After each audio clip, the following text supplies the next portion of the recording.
అమ్మ అంటే ఒక వరం. అమ్మ అంటే ఒక ప్రేమ. అమ్మ అంటే ఒక బంధం. అమ్మ అంటే అనంతం. ప్రతి వ్యక్తి జీవితంలో తల్లి పాత్ర, తండ్రి పాత్ర అమోఘమైనది.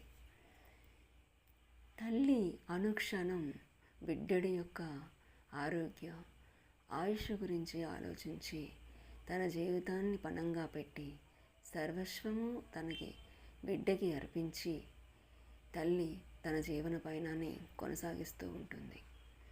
తండ్రి తన యొక్క జీవితం అంతా సంపాదించినది పిల్లల కోసమే పెడుతూ తన యొక్క జీవిత పయనం సాగిస్తూ ఉంటారు. తల్లిదండ్రుల ప్రేమ చాలా విలువైనది. అది అమ్మతే అమ్మేది కాదు, కొనుక్కోవాలనుకున్నా కొనేది కాదు.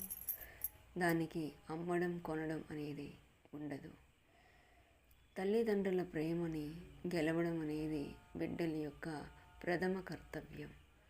తల్లి నవమాసాలు పెంచి బిడ్డని కని బిడ్డ కోసమే అనుక్షణము ఆలోచిస్తూ ఉంటుంది.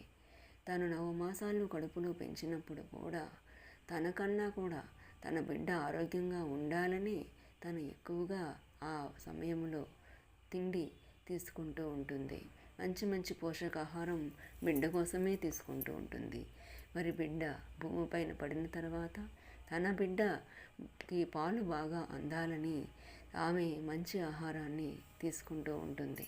తన బిడ్డ కోసం అనుక్షణం కూడా శ్రమిస్తూ తన జీవితాన్ని కూడా పణంగా పెట్టి బిడ్డ యొక్క ఆనందమే తన ఆనందం అనుకొని జీవిస్తూ ఉంటారు తల్లిదండ్రులు.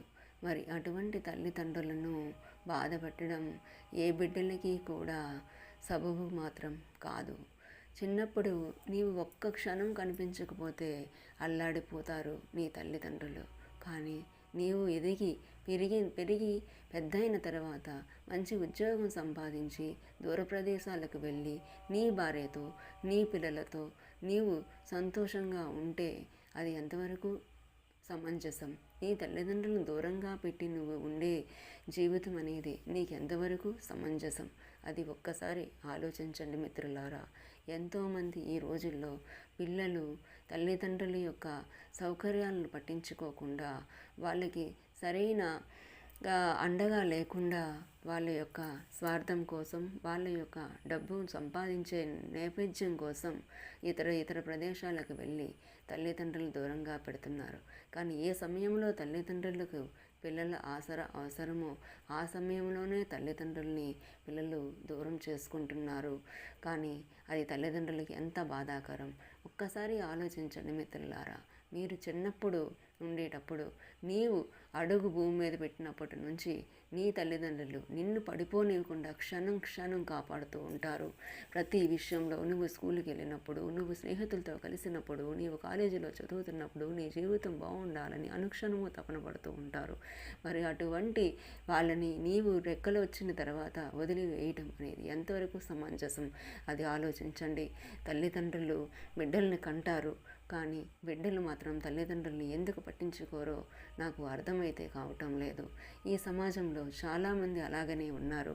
ఎంతోమంది ఎందుకు ఈ విధంగా ప్రవర్తిస్తున్నారో తెలియటం లేదు. ఇది సమాజం యొక్క లోపమా, లేకపోతే డబ్బుకు ప్రాధాన్యతనివ్వడం వల్ల తల్లిదండ్రులని నిర్లక్ష్యం చేస్తున్నారా అనేది ఒక్కసారి ఆలోచించుకోండి. ప్రతి వ్యక్తి భూమి మీదకి వచ్చేటప్పుడు ముఖ్యంగా తన యొక్క జీవిత గమ్యంతోనే వస్తాడు. ఆ జీవిత గమ్యం అనేది ఏమిటో ఒకసారి గమనించండి. నీవు ఎంత ఎత్తు ఎదిగినప్పటికీ కూడా ఆ ఎత్తులో నీ తల్లిదండ్రులు నీ వెనక ఉన్నారు. నీ ప్రతి అడుగు వెనుక నీ తల్లిదండ్రులు ఉన్నారు అనే విషయాన్ని మాత్రం గమనించండి. అది మర్చిపోయి ఏ పిల్లలు ఎంత ఎత్తు ఎదిగినప్పటికీ కూడా దానికి విలువైతే మాత్రం ఉండదు. తల్లిదండ్రులను బాధ పెట్టి ఎంత ఎత్తు ఎదిగినా ఆ జీవితం వృధానే. తల్లిదండ్రులు లేరు అనే విషయాన్ని ఏ బిడ్డలు కూడా సహించలేరేమో అనే విషయాన్ని మీరు ఆలోచించుకోండి. మీరు ఒక్క క్షణం లేకపోతే అల్లాడిపోయే నీ తల్లిదండ్రులు మరి వాళ్ళు లేకపోతే నీవు ఎలా సుఖంగా ఉండగలుగుతున్నావు అనే విషయాన్ని ఆలోచించండి. మనకి జన్మనిచ్చి మనల్ని భూమి మీద నింపి మనకి మంచి జీవితాన్ని ఇచ్చిన తల్లిదండ్రుల యొక్క సంరక్షణ మన బాధ్యత. అమ్మాయిలే అయితే అమ్మాయిలే ఆ సంరక్షణ తీసుకోవాలి, అబ్బాయిలే అయితే అబ్బాయిలే ఆ సంరక్షణ తీసుకోవాలి. మరి తల్లిదండ్రులని బాగా చూడడం అనేది మీ యొక్క విధి, మీ యొక్క కర్తవ్యం. అది మాత్రం మర్చిపోకండి.